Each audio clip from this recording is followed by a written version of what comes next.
Hey, what's up, family? This is Vince Adams. I'm not calling myself DJ Vince Adams today because I'm strictly a fan of the gentleman that's coming to the inaugural episode of Voices of House Music. There's a lot of people out there that are watching this right now on Facebook, and I want to thank you for joining us live. So check it out. There'll be people that are watching this a week from now, a month from now, even 10 years from now, because we're creating history. So with that being the case, there are a lot of people here who have never heard from me before. So my name is Vince Adams, born and raised right here where I am in Chicago, Illinois. I'm an international DJ. I've had a lot of success in a lot of different genres. So I've played everything from reggae to hip hop to soul music, but I am a huge fan of house music. So let me let you know exactly what took place and how the Voices of House Music came about.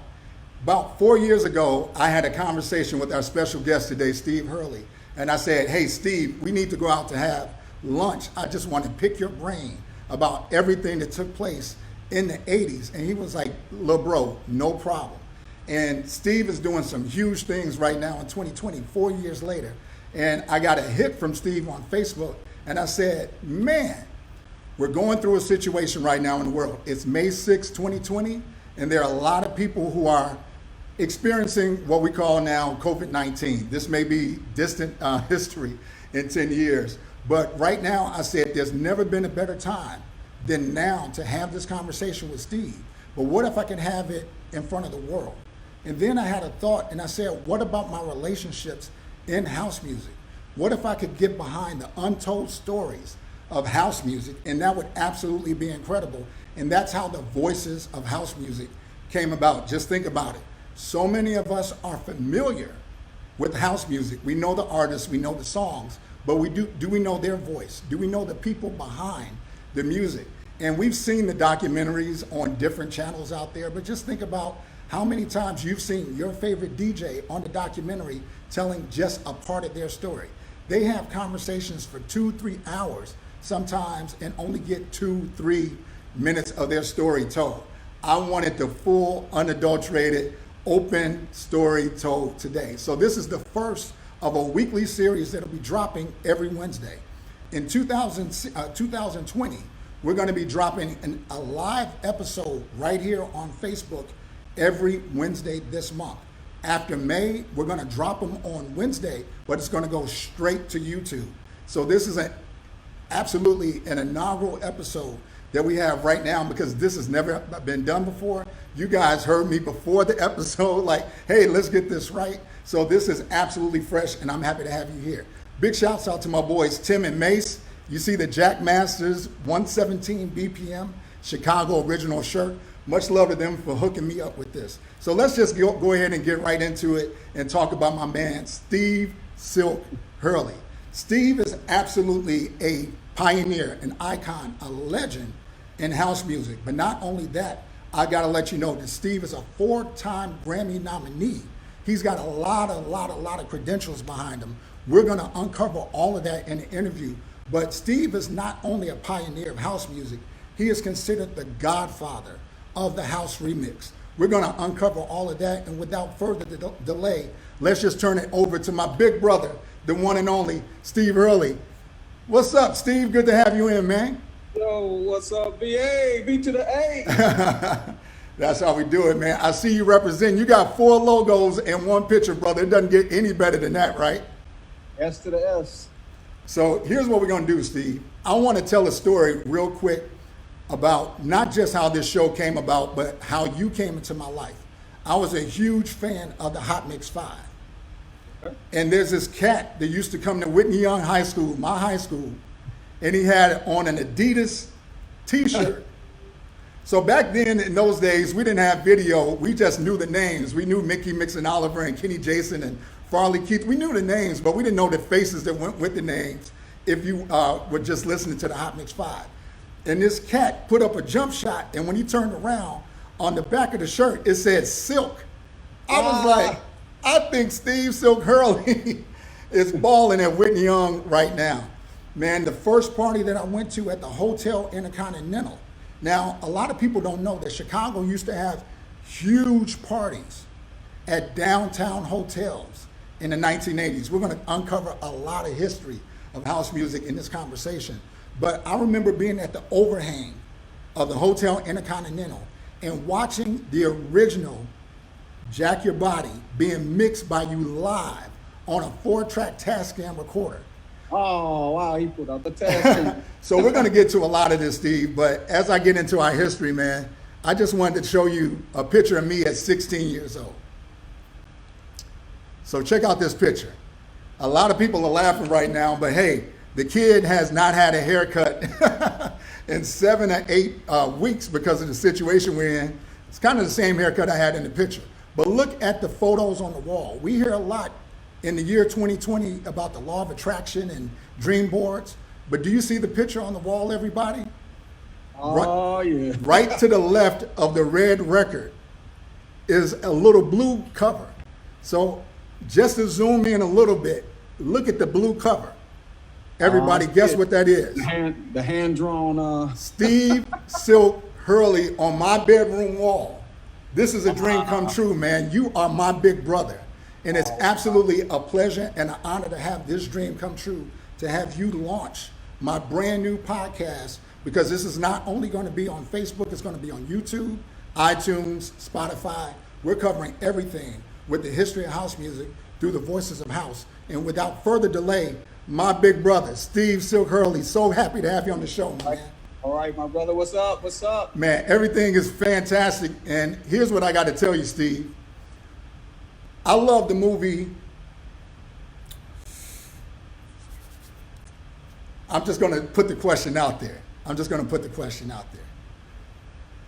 There was a movie, and I won't even give the title because you know how people get with copyrights these days. But the first question in the movie was, when did you fall in love with hip hop? I want to change it and pay a little homage to that movie. And my first question to Steve Silk Hurley is, Steve Silk Hurley, when did you fall in love with house music? Man, why'd you have to pull that one out? I would say the culture of house music, which there are two house musics. One is the culture and one is the genre that started, 84, 85. Actually, before that with tapes. But my first, what's the question again? When did you fall in love with house music? When did I fall in love with house music? I can actually remember the day that I went on Michigan Avenue to this loft called The Loft. I had no idea what I was walking into. How old were you when that happened? It had to be 19. Okay. Yeah, so this was a party with the guys now known as the Chosen Few. I don't even know if they were known as the Chosen. Yeah, they were known as the Chosen Few then. But that's when I heard all this great old disco music and new disco music that I didn't even know existed, because they had supposedly done a demolition at Comiskey Park where the White Sox played and broke up all these disco records. Absolutely. And wanted everybody to think disco was dead. And disco DAI was always in my memory of, remembering when Kenny Jason, all those guys were playing these great disco records, but that didn't exist anymore. So I went to this party just because I heard there was going to be some women there. I'm a young guy, I'm like, yeah, because I had seen like some of the people that go to the parties. I was like, I want to be at that party. So I wasn't even thinking so much about music when I went to the party. I was just being a teenager, I walked in there, and when I heard the music, just what it did to my soul, you know what I mean? It just made me get a certain feeling that I didn't get from the music I was hearing on the radio. So that was when I fell in love with house music, because I consider that to be the culture of house music. The old disco all the way through the Prelude, West End, all those days. That was the culture that we embraced, which was the same music that Frankie was playing at the warehouse, which is why we called it house music. It was house cuts, songs that Frankie would play. So that was our culture, house music, a house music culture. Big bro, that's what the Voices of House Music is all about, because you probably have hundreds of people, maybe even thousands by the replays of this saying, what? Steve Hurley was influenced by the Chosen Few DJs? That's exactly what we're getting at. So let's take it even before you walked in the club. How did you get started as a DJ? So here's the deal. You saw me in my bedroom. There's bedroom DJs, there's basement DJs. How did you break into becoming a DJ before you even hit the club? Man, practice. I was in the basement. Before I even went to that party, I had started learning how to DJ, but I hadn't gotten an opportunity yet to showcase my skills, nor was I even ready to showcase them because I just wasn't very good yet. So a lot of people, but Steve, a lot of people have an inspiration like an uncle or a big brother or somebody that they saw and they, were playing around in their records or messing up their needles. What about you? Where did the inspiration come from before you even started practicing? Oh man, I used to take when I listened to Disco DAI, that was the late '70s, so that was like before all of this. I was in high school, '79, so there shout was out to Lynn Bloom, right? Lynn Bloom Eagles, swoop 3 times, swoop. There it is. So, yeah, but there was no. I didn't even know what mixing was until I heard it on Disco DAI. That's why I always look up to Kenny Jason, because him and Peter Lewicki, they were the ones mixing all these records on the air. And I was like, how do I do that?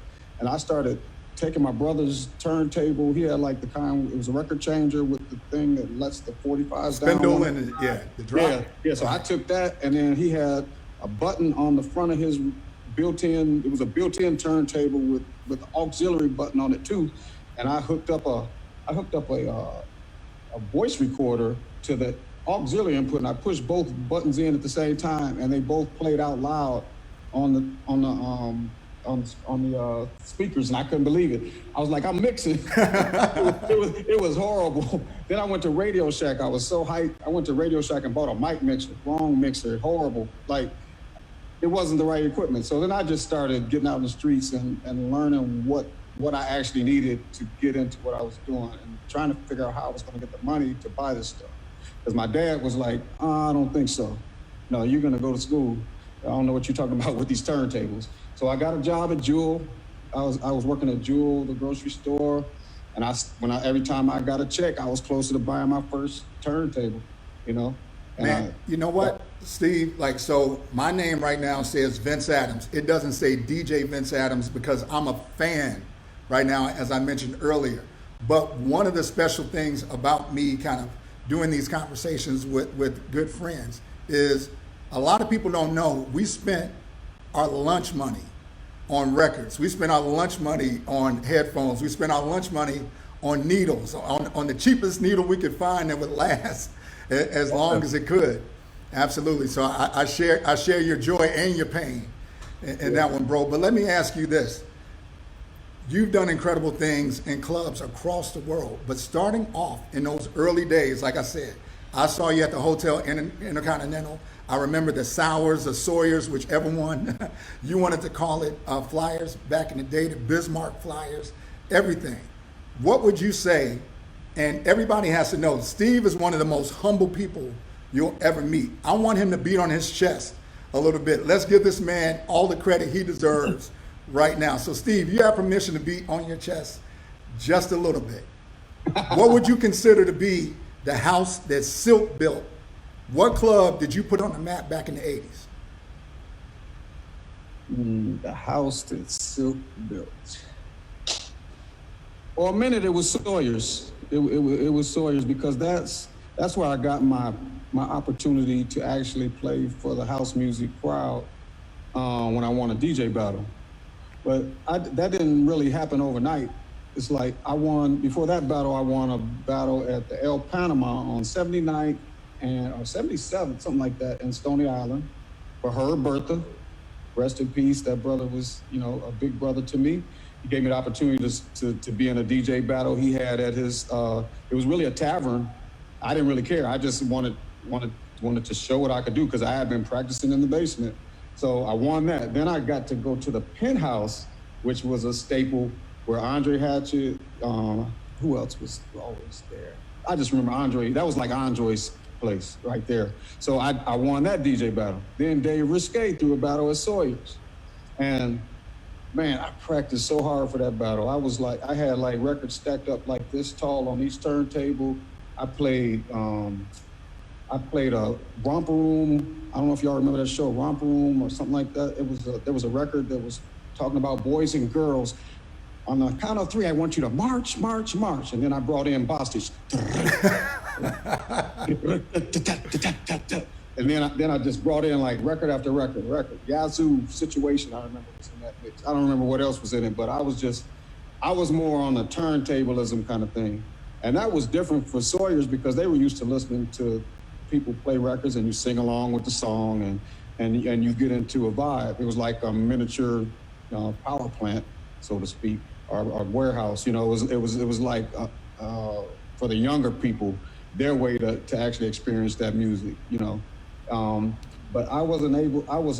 I found out after I won the battle that would be my last time stacking records up and doing a bunch of tricks, all that back and forth stuff and spin around, put together Mr. Potato Head while you scratch and turn around and go get a cheeseburger and then grab the record and drink a cup of coffee, like all that stuff. They don't want to hear that. They just want the music. So I found that out, and that's when I finally started just playing the music and looking at people in their eye when I was DJing and trying to make sure I was connecting with the people. That's when I turned it into my house. And from that point on, my house became like different locations I went to. I tried to learn to adapt. If I was on the west side of Mr. G's, I played one way. If I was at the candy store, I played one way.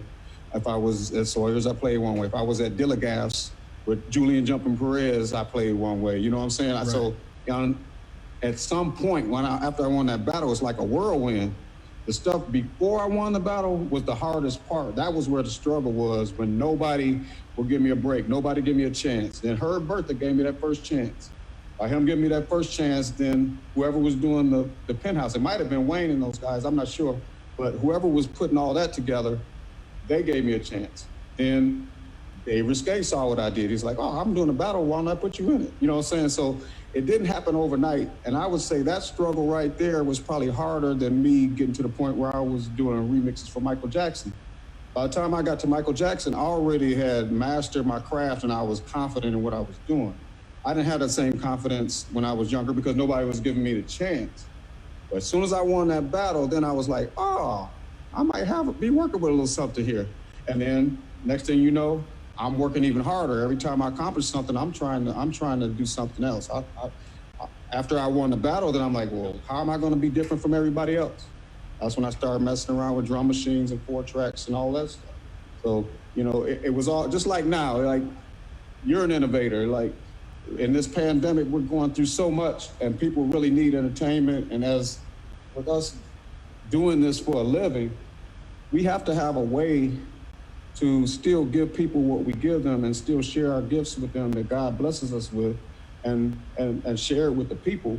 And by having the technology, we're able to now level the playing field, and it's not so much about, who's gonna give you the opportunity. You create your own opportunity now.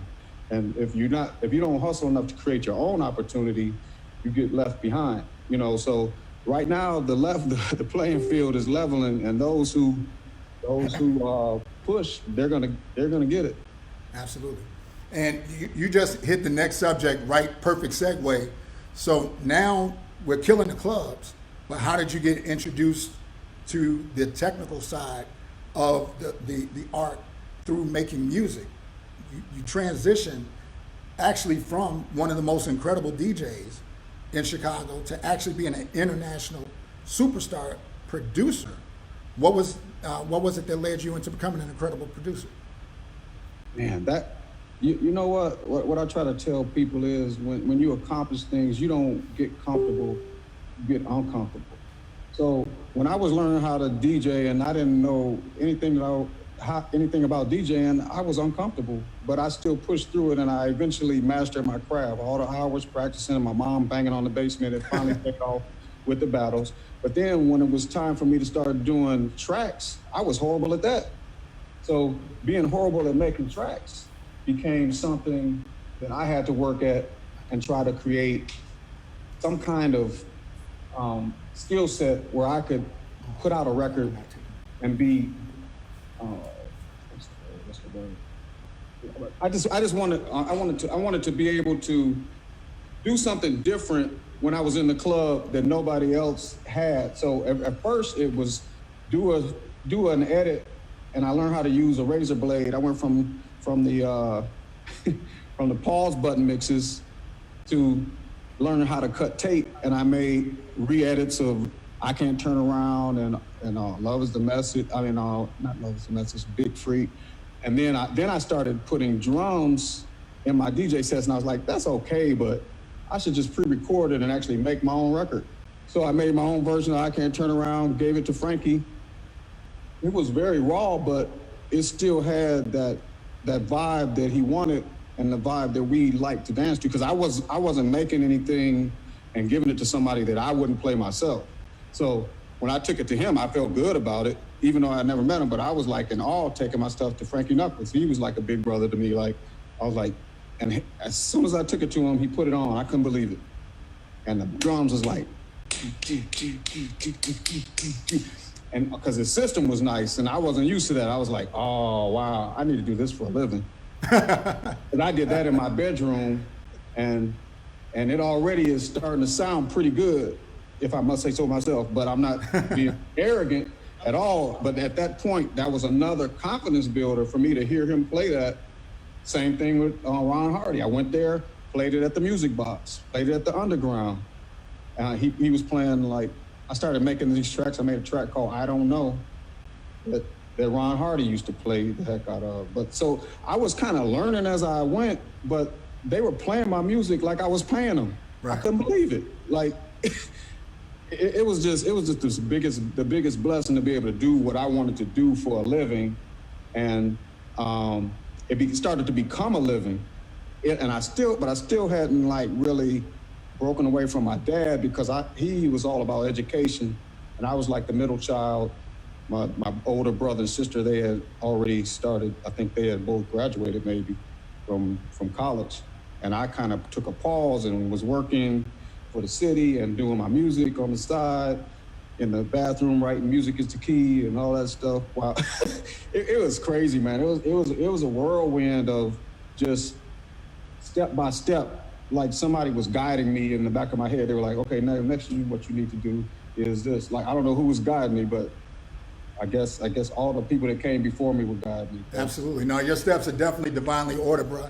And here's what I can remind everybody who's watching right now. We thank you so much for hanging out with us. Steve can't see any of the questions. I can't see any of the questions or any of the comments that are happening right now. We wanted to give each other our full and undivided attention, but at the same time, invite everybody in to kind of just be a fly on the wall sneak peek and really just take this moment in and soak in the history. So with that being said, Steve, this is what I want to know. And I'm getting back to that chocolate chip because I had a question for you about that. But so how does that then graduate to you becoming the legend of, Steve Silk Hurley on the Hot Mix 5? Because there was an original Hot Mix 5, but then there was a reforming of the Hot Mix 5 that included you. How did that come about for the Chicago fans out there? Man, Hot Mix 5, that was my 4th radio station, I think. Wow. My first opportunity. So, like, everybody thinks stuff happens, like, instantly, but it never does. You could tell them that, I'm sure, with your career, whether it's your business career or whether it's your DJ career or the marketing career, anything that you've ever done, it's always steps to it. So with that particular, I got lost on my question. What'd you say? Hot Mix 5.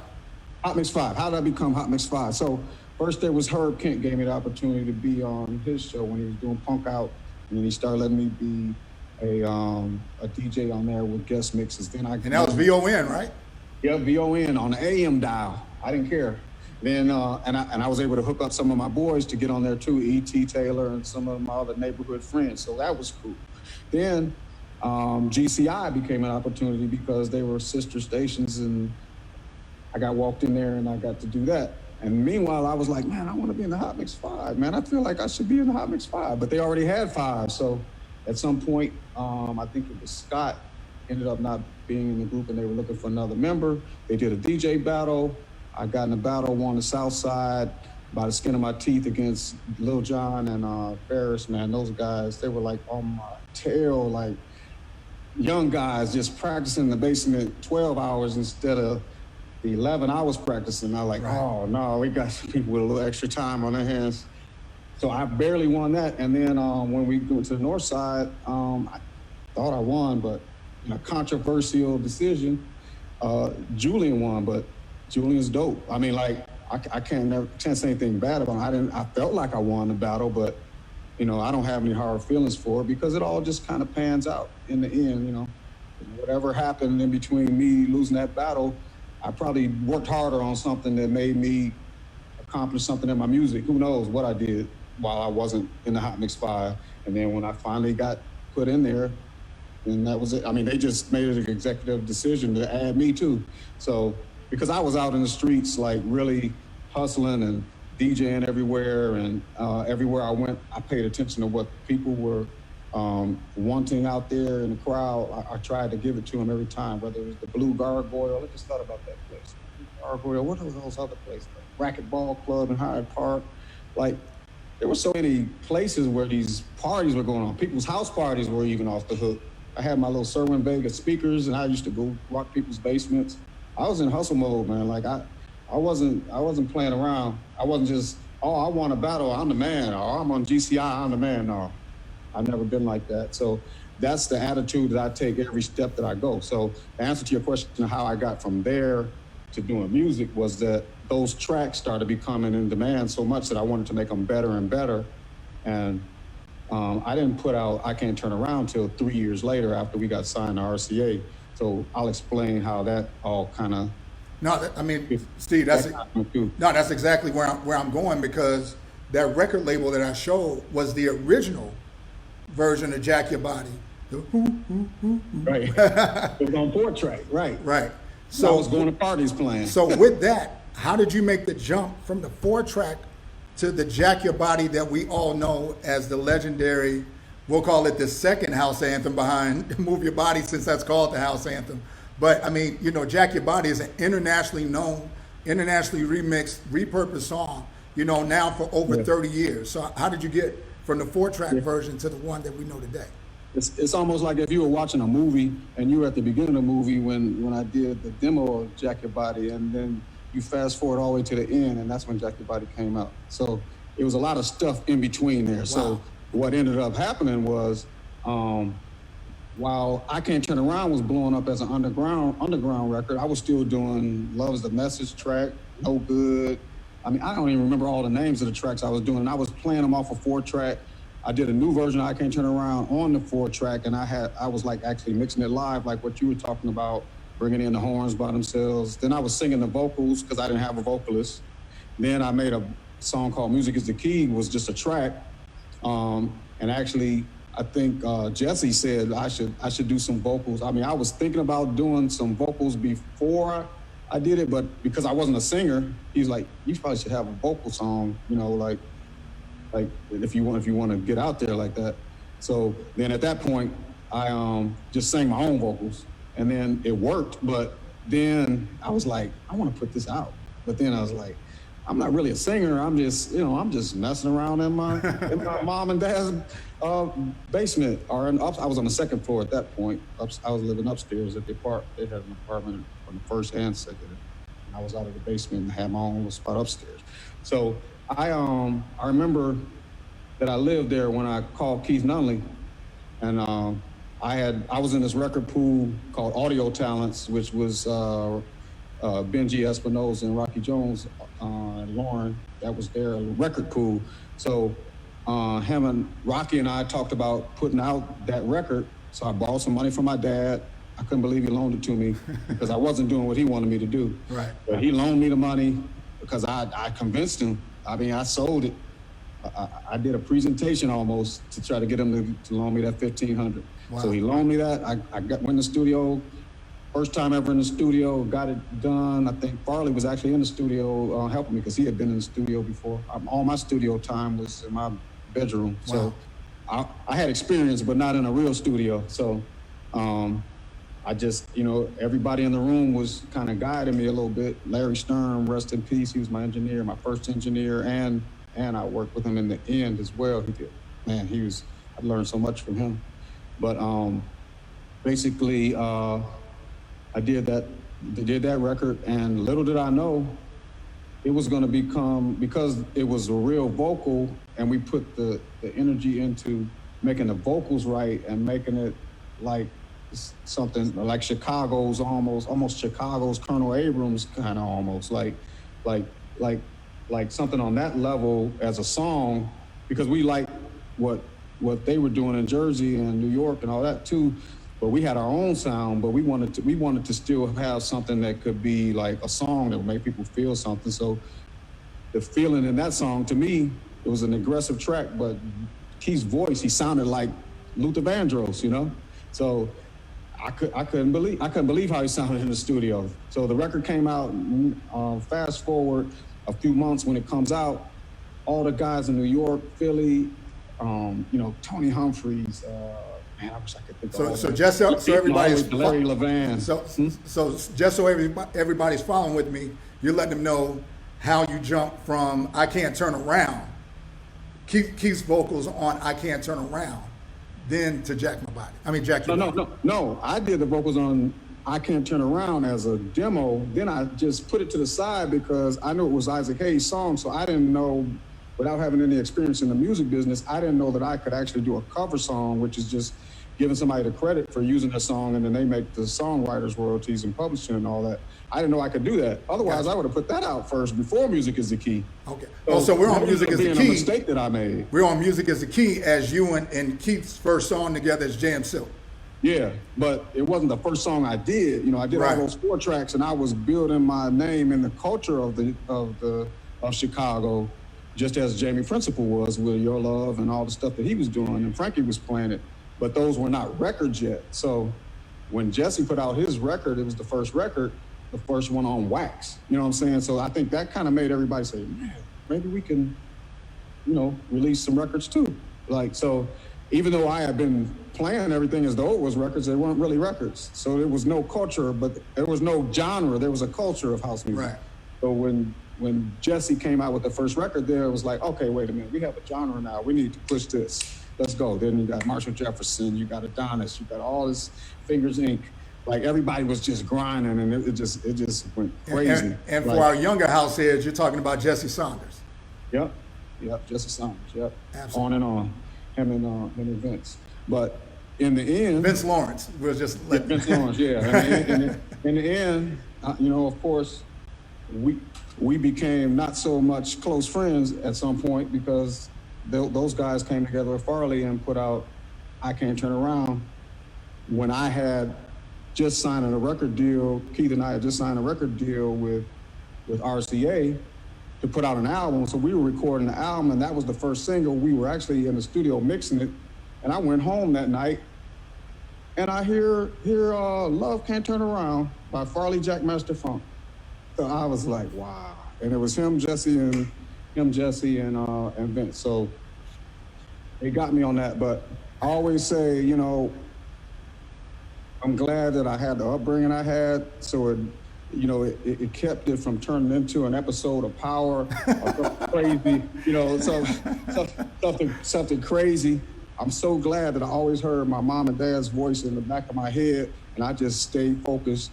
And that Love Can't Turn Around, taking off, it hit the chart in the UK, and that kind of opened up the door for Jack Your Body to later on hit #1 for 2 weeks on the pop charts in the UK. So that if I would have embraced the negativity of that, I might not have been focused enough to get that Jack Your Body done. You know what I'm saying? Like, who knows if it would have even been the same thing.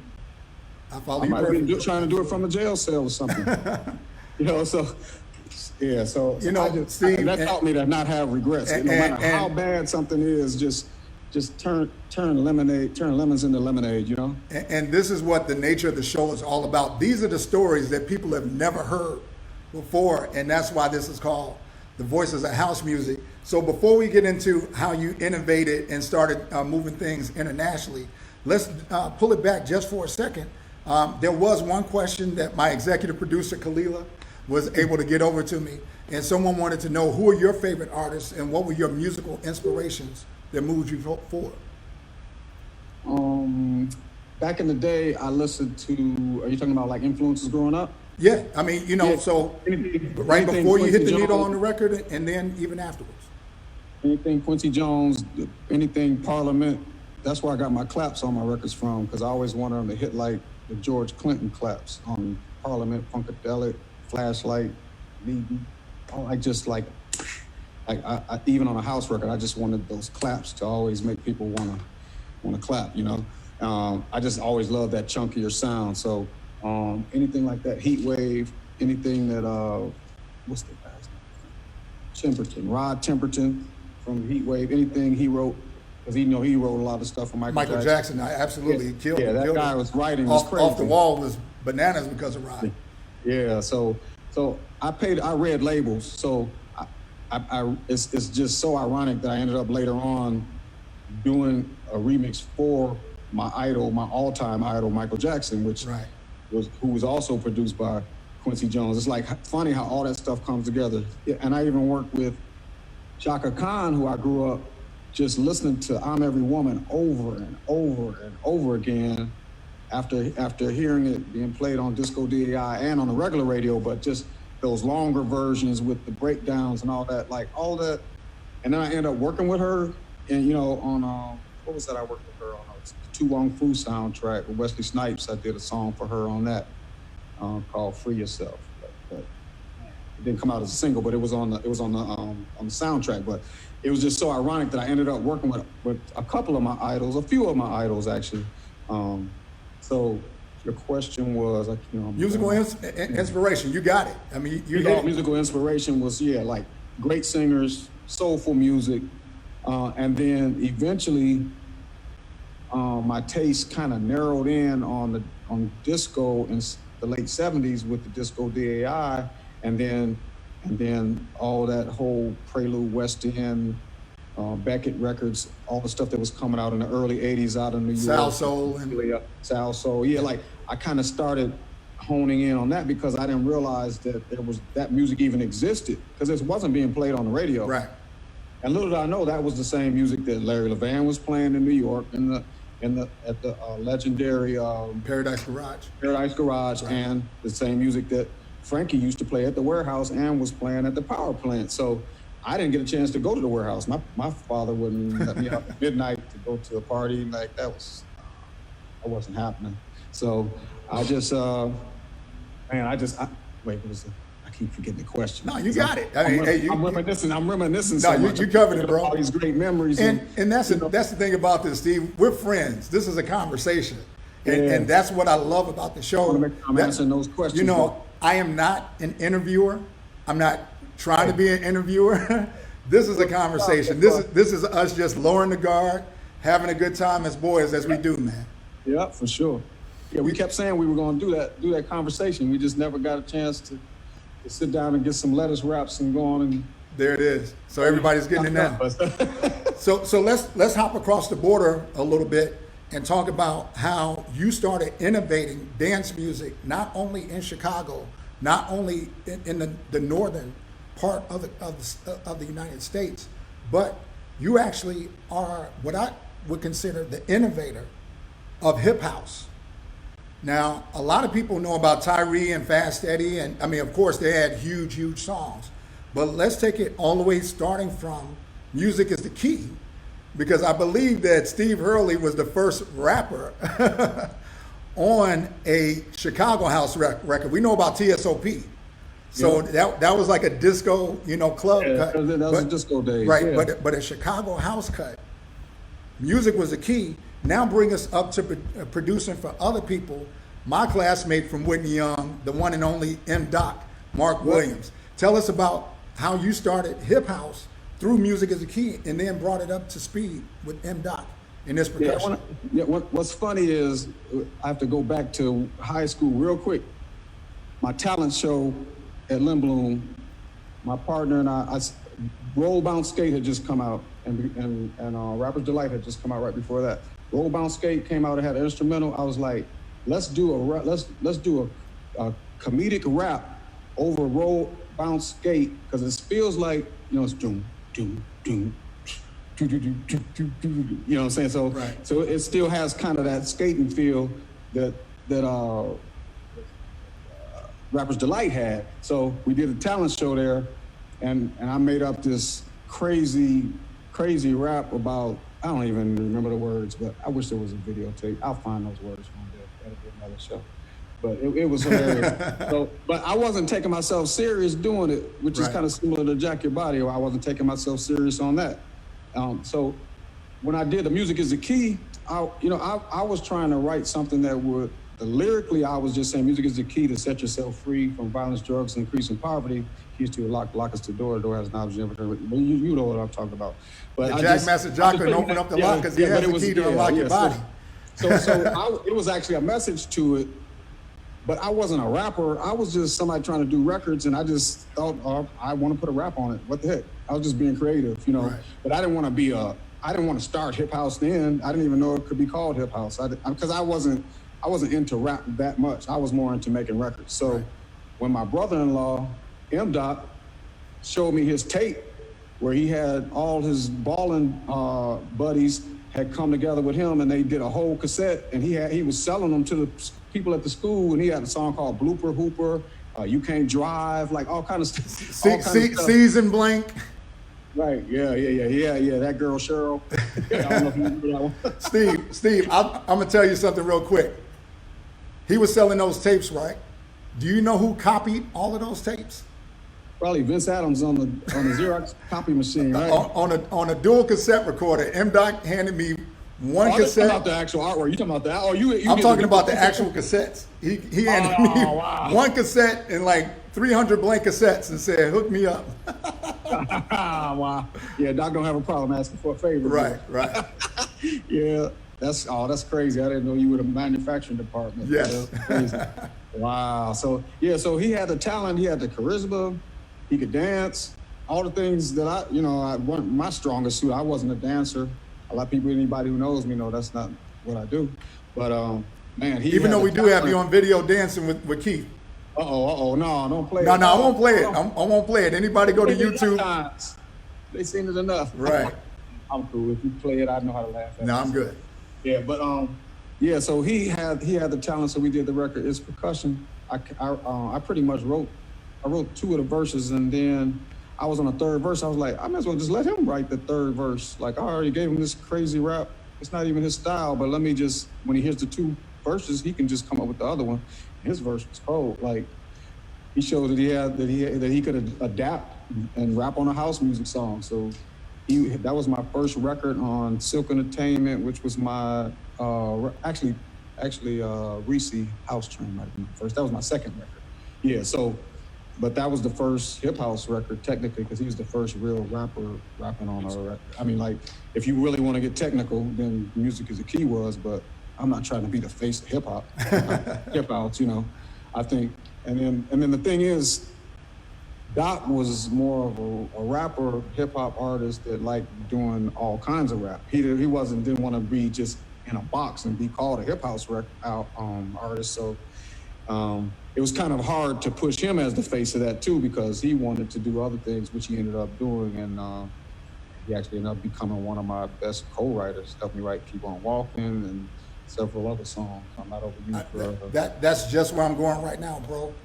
You are an incredible writer. A lot of people don't know that beyond your production skills, beyond your DJ skills, you've actually written a lot of these hits. Why don't you kind of let us in a little bit and share a little bit about, some of the songs that you've collaborated on and produced hits?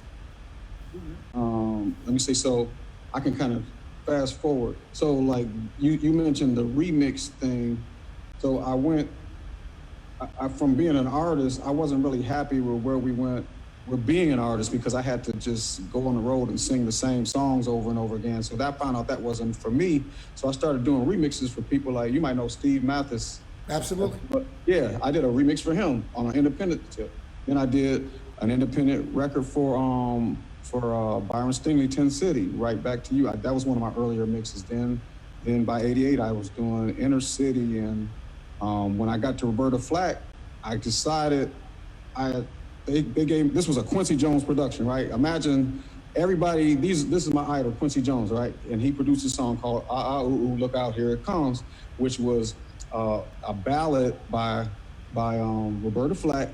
And it was a typical adult contemporary, very conservative song with, like all the top producers, Greg Fillinganes on piano and all these different people on, like whoever the best percussion player was, he was on there. Right. And whoever was the best piano player, Greg Gaines, everybody, Jerry Hay on horns, like all the people who I saw their names on those records. Right. So I'm up in Milwaukee because it's like 90 something tracks of music. So there was no way we could play that at our studio. Yeah. So I had to go to Milwaukee to a digital studio and take these 248 track tapes, digital tapes, or 32 track tapes. Maybe it was 64 tracks. But we had to take that there. I was at that studio for 3 days trying to come up with a nice remix. It was whack. I mean, it was horrible. I was like, I can't do this to my idol, like, because she was one of my idols too, Roberta Flack. So that night, I just stayed up late. I said, I'm gonna just do a house mix to see what happens. So this for the first time, I didn't use any of their music. I just made my own track and put it on top of her a cappella.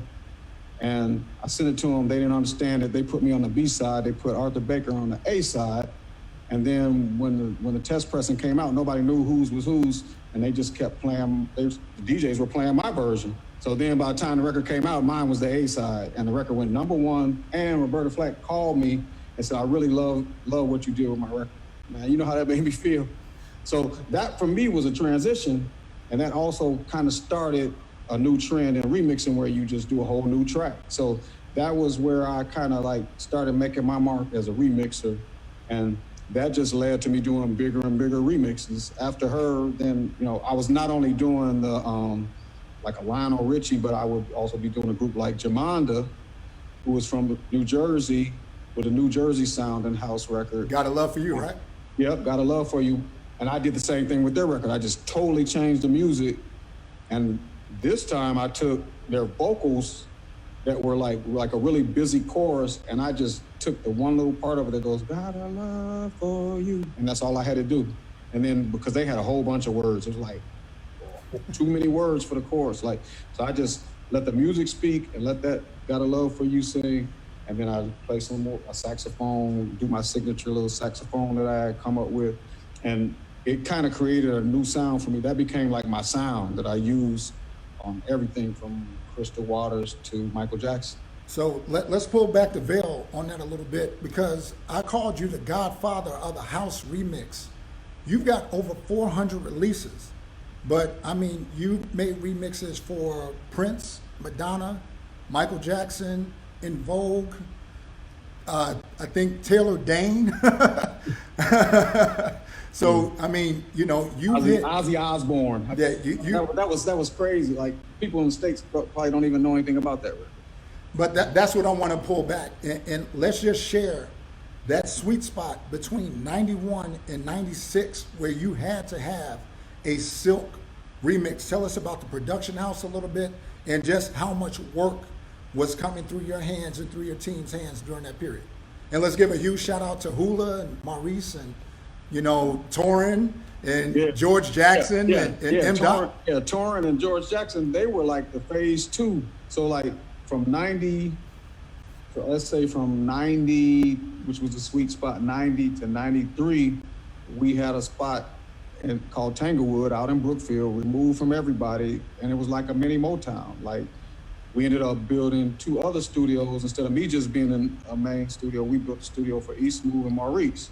Then we had writers in what we call the writers' rooms. They were pretty much little closets with a 4-track recorder where the singers could just sing their demos, like people like Shantae Savage, Donnell Rush, Kim Sims, Shay Jones, Bird.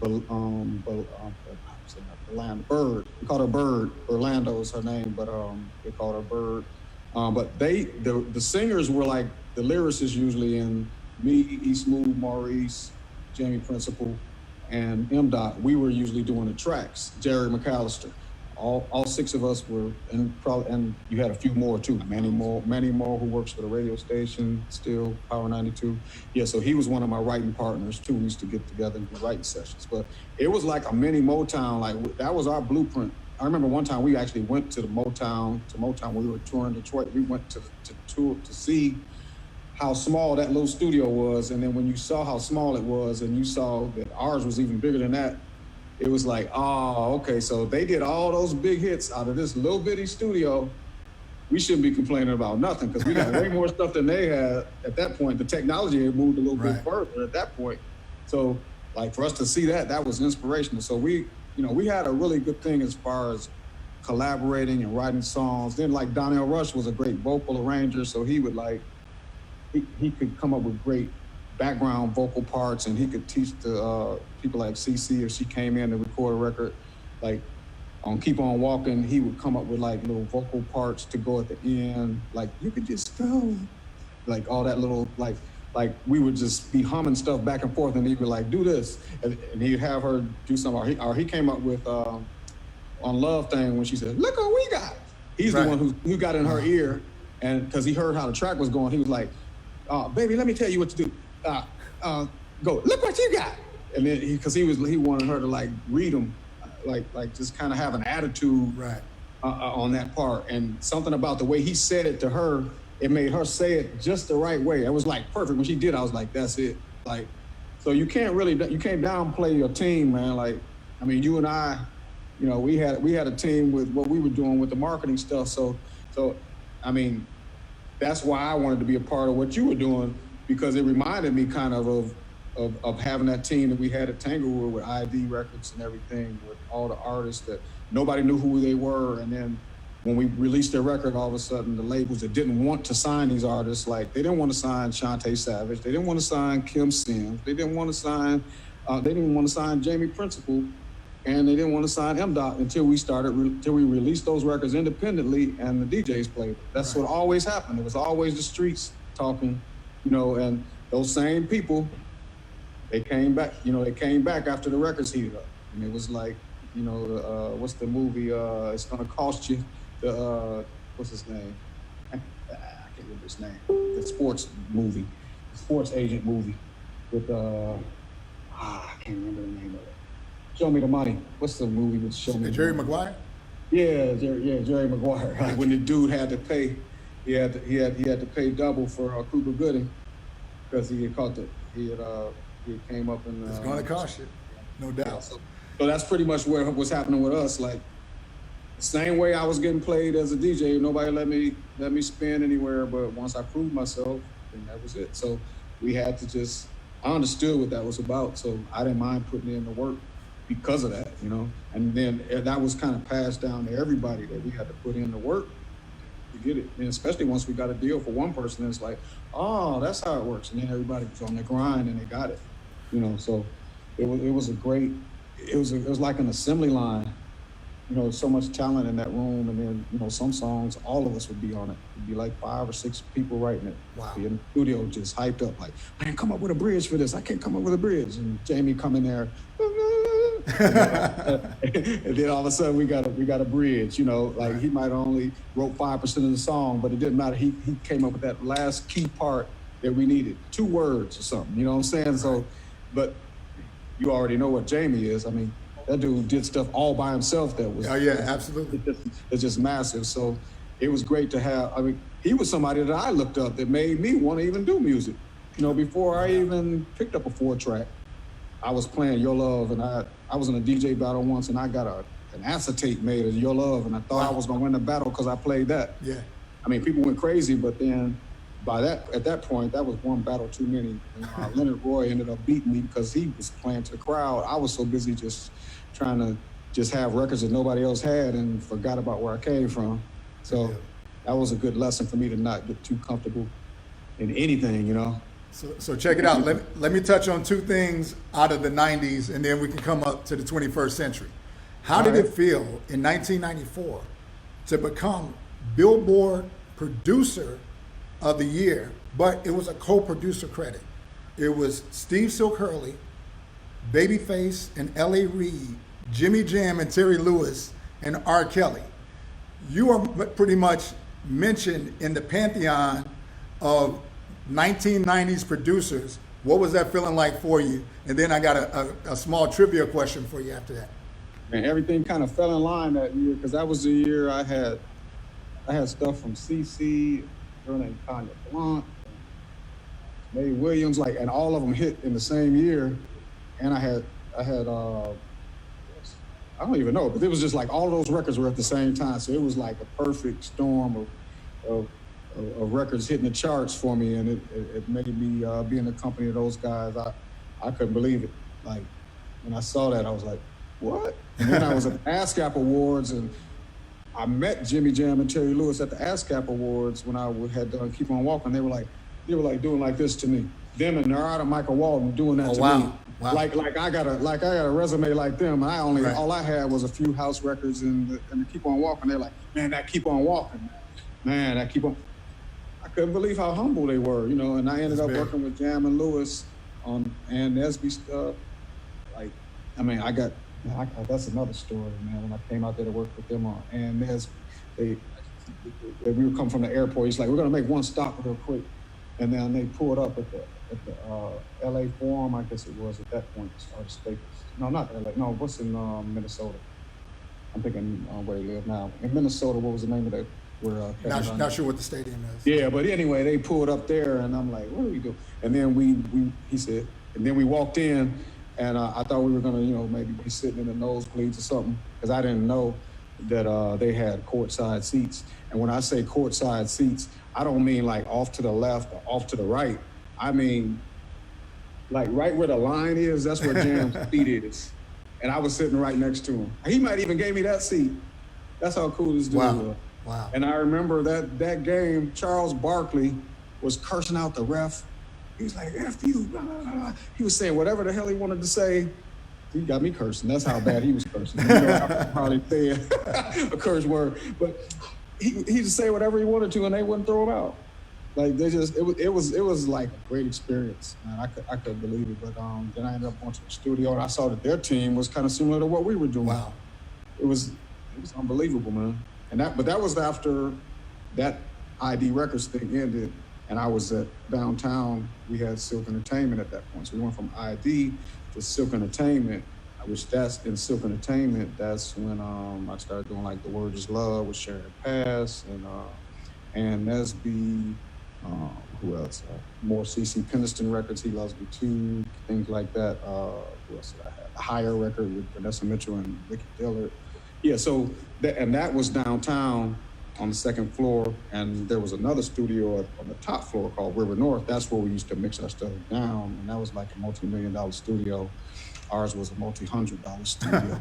And then, but we didn't care. We were programming our stuff, tracking it out, and taking it up there and make it sound like $1 million. So we were saving money, even though we were paying a grip to be in there. Well, definitely, let me congratulate you. You just brought up The World Is Love.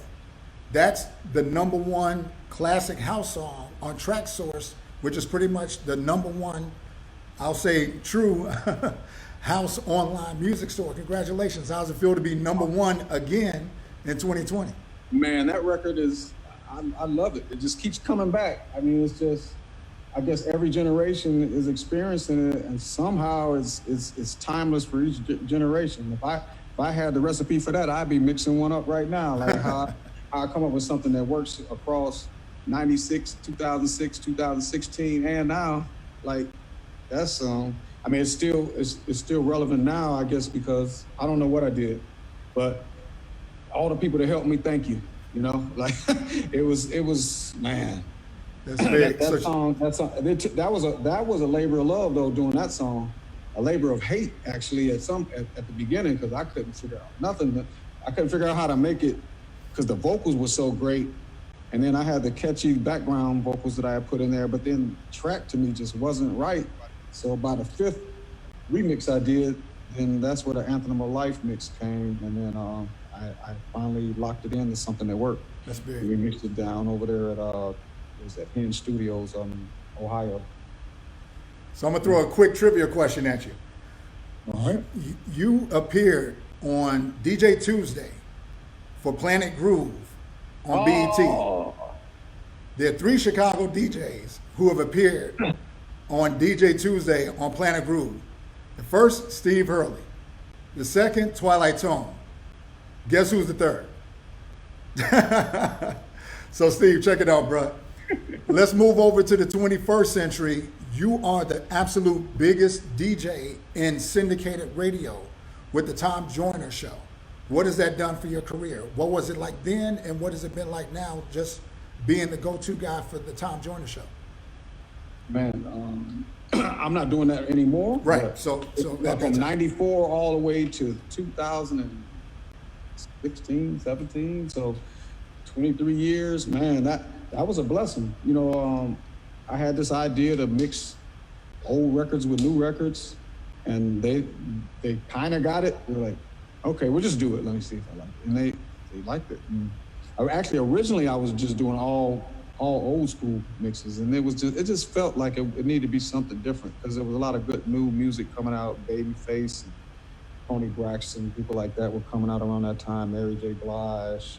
This is like 94. I don't remember what was hot then, but Jodeci. So I was like mixing that stuff with the stuff that I grew up listening to back in my childhood and teenage years. So that became like my formula. Whatever new records came out, I tried to get an acapella, and I would layer it with something that I could find a way to put it in the same key and do a mashup.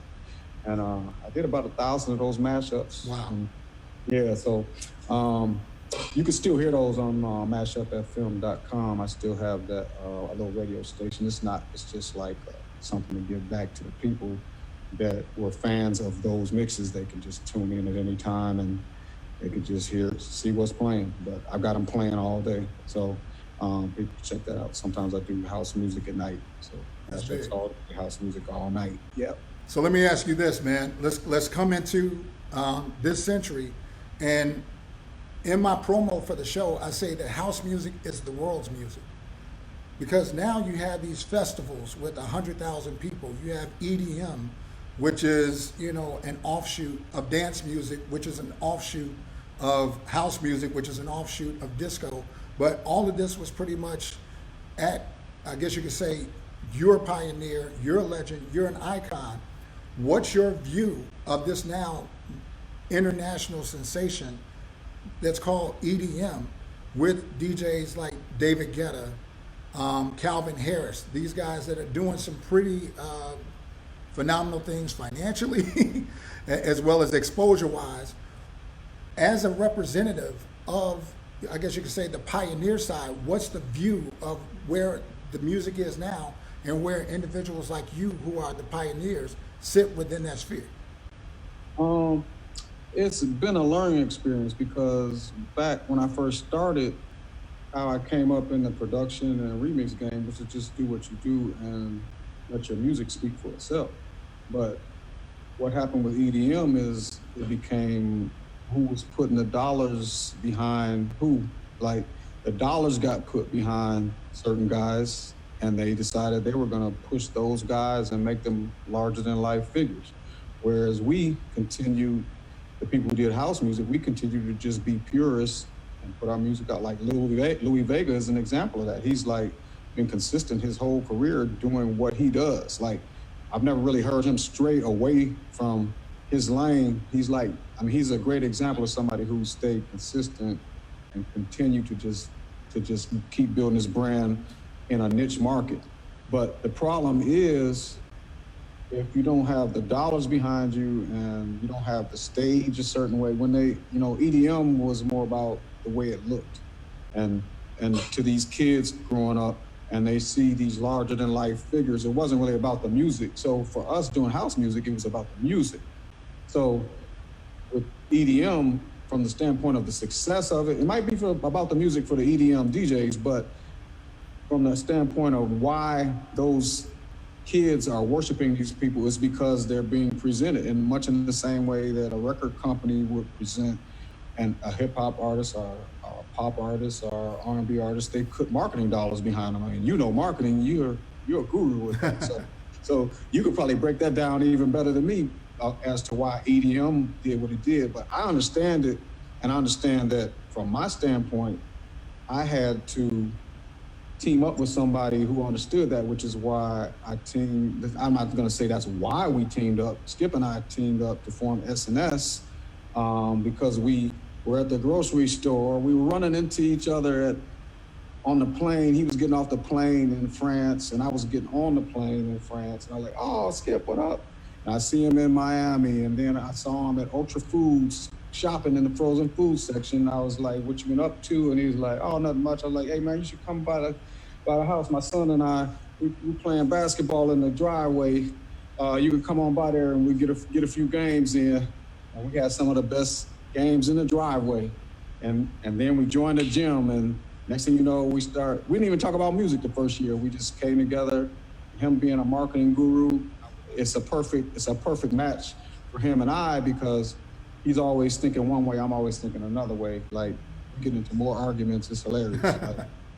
Because I'm going in one way and one direction and he's going another, but I've learned the marketing side and a whole lot of things from him. He's learned a lot about my side or what I do best, with dotting the I's and crossing the T's and asking 99 questions. You know about that too, right? Absolutely. Yeah, but all of that stuff kind of comes together. Yeah, so from a marketing standpoint, I think it was genius what the EDM market did. They put a value on something that was 100 times more than what it was really worth, or even more in some cases. Some DJs were getting $1 million. I mean, I think I'm a great DJ, but I don't know if I'm worth $1 million. But hey, if you can get that many people to buy advertising to pay me $1 million, I'm cool with it. But we never really built that infrastructure in house music to make it like a business like that. Yeah, they were great venues that made millions of dollars a year. I'm sure in the heyday, the Paradise Garage was making nice numbers, but it never was taken to another level. And then when you add the internet and the global exposure that you can get through the internet, sure. I mean, the timing was just perfect. But now, like I said, the playing field has been leveled. Those who are sitting up chilling are gonna not really go to another level, so that's why I haven't really been sleeping a whole lot. I've been just learning every day. I wake up every morning. I would say the last 2 years, even before the COVID-19 pandemic, I was really focused and learning a lot of new skills, how to engineer, how to master a record, things that I used to have people to do for me. I had to learn how to do for myself, how to do graphics, how to design something, how to edit video, how to work out through VA, how to eat right, how to get proper nutrition in your body. I mean, like I feel like I've been in college the last 2 years. Just I wake up every morning, I watch a YouTube video on something that I want to learn. Somebody will say something on the TV even, and they'll say a word that I don't know, and I will look it up, see what that definition is, see what the synonyms are. I'm like, oh, okay, I get what they're saying. Like, while I'm watching some entertainment, I'll just stop and I'll just do that. So I'm like glutton for knowledge now. It's stay curious. That's how you stay young. Absolutely. Yep. So what projects should we be looking out for from SNS? One of my latest is with Immaculate Styles and a girl named Lisa Shaw. She's done a lot of. Naked music stuff. Tons. Yeah, right? yeah. So she's the truth. But I got a song called "I Want to Let You Know." That's on SNS. We got what else? I just do for Exploited.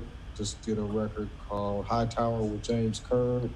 That's kind of a house / tech house kind of feel. It's a little bit less soulful and more techie, but it's still house.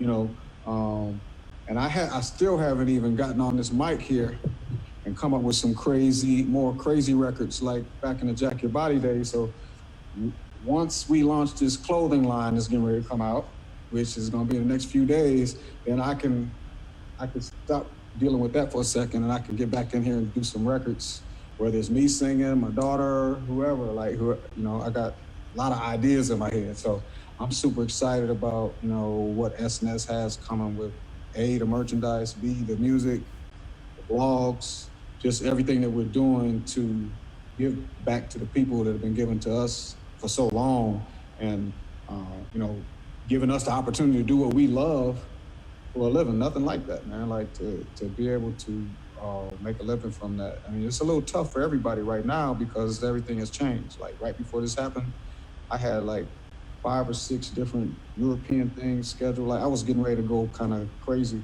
I was on my way to London on April 11th, and I had a big thing to do in Chicago at the House Music Festival. I was headlining, and all this just came crashing down. But instead of regretting it, if I can get over somebody stealing my record, I can get over, what I'm saying, or stealing my name, Jackmaster.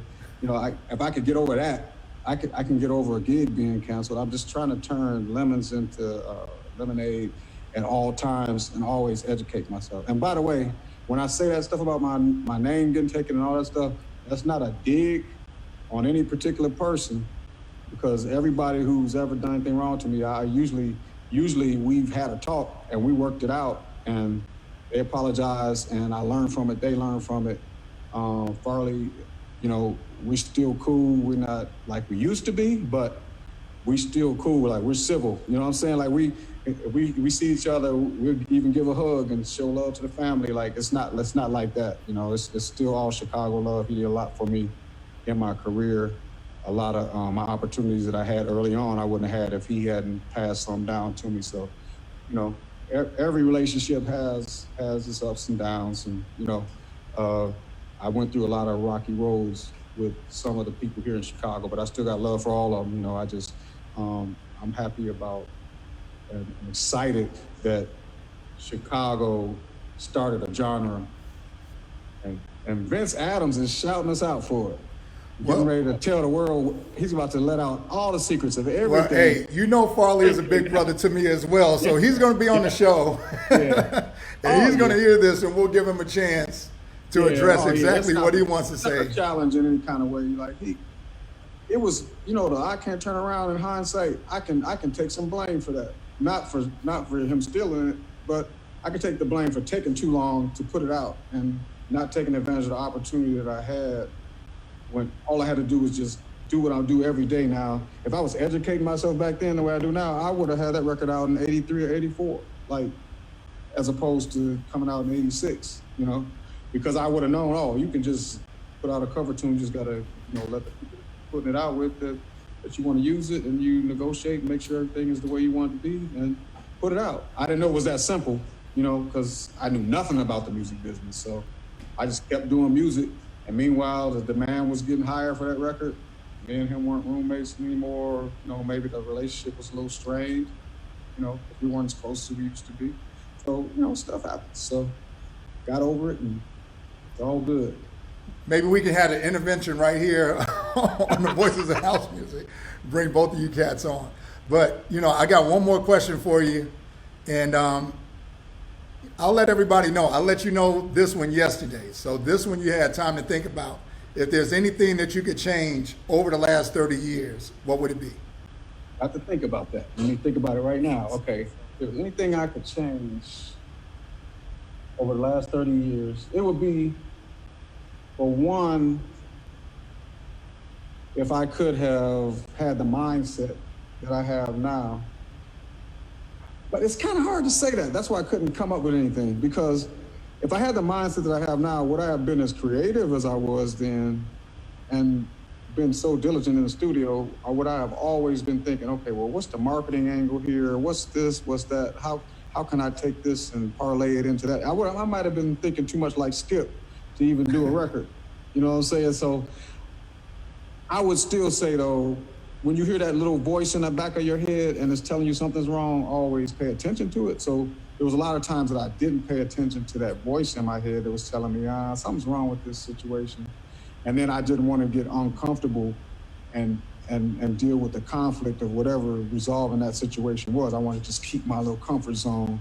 And a lot of us do that, you know, like whether it's in a marriage, somebody who's abusive, it could be anything like that you're going through. You might be going through it and denial of it because you don't want your situation to change. You don't feel like packing your stuff up and moving out, or you don't feel like going off on that person, telling them how you feel. You just want to kind of keep stuff the way it is, and you rather just sit up and be mad at them. And then you're hurting yourself with that negativity because you're bringing it back to yourself. So I've learned to like not even let any of that stuff, like if I have something, if I feel a certain way, I'm going to tell somebody, as opposed to just kind of keeping it inside. So I would say maybe listening to that voice.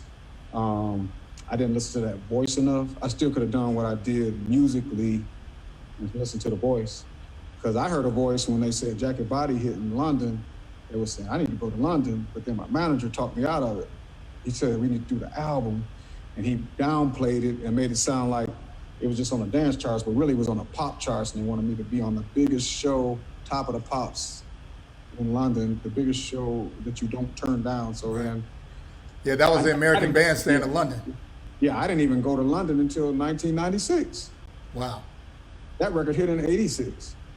So I was so busy in the studio that I didn't even go to London. So I can only imagine what kind of records I would have done if I would have been in the scene where when you do a record, you're playing it, somebody else is playing it, and another person's playing it, and it's getting played on the radio and it's hitting the pop charts. So then it's like, and then I go to the club and I can play that record before I even put it out at a club where people are receptive to the music, like the way Chicago used to be when we first were coming up, and we could play new music and people will be receptive to the new music. You know what I'm saying? So now, I mean, that's been a struggle for DJs to get people into new music, you know? So it's made some progress, that's for sure. But I still wish it was the way it is in Europe, like where they have a hunger for the new music. Well, Steve, man, I mean, hey, you just made a part two of this last question, because I got to go here since you opened the door. As a DJ, like I said, I'm trying to take the DJ thing out of it, but it applies right here. Share with people just the magic. Like we won't talk about what it's like today, because we know today everybody wants to hear what's in their phone already. They want to hear what's already on the radio. They want to hear what they heard the last 12 parties. And if a DJ plays a song they've never heard before in certain circles, we know that there's a very progressive circle out there, but we're talking about the masses. So not Right. everybody. Let me be specific. But we know that for the masses, most people want to hear a song 20 times before they say, I like that song. But in the 80s, especially in the house scene, you can say, I can remember where I was when I heard this by Little Lewis, or I can remember where I was the first time I heard the train go through the warehouse, or I can remember where Right. I was the first time that I heard, It's a Cold World or Baby Wants to Ride. I can remember. And it was because that was a moment to hear that song for the first time. You looked up at Ronnie, you looked up at Frankie, you looked up at Hatchet. Like, what is that? Like, everybody wanted to know it. And so Frankie Knuckles was who he was because he was playing in a way that was different than Hardy. Steve was who he was because he was playing in a way that was different than Farley. Farley was playing different than Mickey Oliver. So everyone had the same record pool or the same, collection of records to play the hits, but it was who was breaking a song that really made that DJ stand out. Can you just take us back to the 80s and the magic of what that was, being a pioneer DJ? Man, that was magical, man. Like, I used to just, when I used to go to, after I was at UIC, I worked for a while, and then I went back to school, and I was going to Harold Washington College, which was Loop at the time. I met Celeste Alexander there. Wow. We used to go to Loop Records and buy records then with Jesse, who was, who Jesse at Yeah. Loop Records. Yeah, I mean, so that was I sent Jesse $500 in '89 to send me records in Florida. right. Yeah, so it was all about that hunger for the new. I remember when Patrice Rushen Forget Me Nots came out, and it was an underground record. To us, it was an underground record. You know what I'm saying? Like, it became a commercial hit, but it hit in the underground first, like at Sawyer's. Like, you playing Forget Me Nots, and what's that? I'll Do Anything for You. Roy Morgan. Like, I remember actually buying 2 copies of that record so I could do whatever I wanted to do with them and stuff. I mean, it was, man, every week you wanted to know what was that new record. There was a hunger for it. So, I mean, I guess with the influx of hip hop, we all love hip hop, then the next generation up, they came up on hip hop, and then it became something else they came up on, and something else, and something else. And the house music just kind of got pushed to the side, except for those parents who made their kids listen to house music. You know what I'm saying? Like, right. But all their friends are listening to let me see what that have been after house music. Rakim, Eric B. and Rakim, and then the Teddy Riley days, and then it was I don't even know how to name all those eras. But man, a lot of eras of great music, but not in the United States especially. The marketing dollars, almost like the way EDM was to house music, from the standpoint of soulful music, which was house music. the soulful music that had the music videos with people with $1 million budgets, that's the stuff that blew up with the kids. Not the stuff that was being played in the clubs and the underground. Like it had no way to get to that level that a Puffy song would be able to get to. You know what I mean? Right. When you're on, remember MTV and Yo MTV Raps and all that, just all the different video, some kind of box. Yeah, video music box. Video music box, like all that stuff. You think about all those days of, how that culture kind of got built up, and that was another generation that wasn't hearing house music.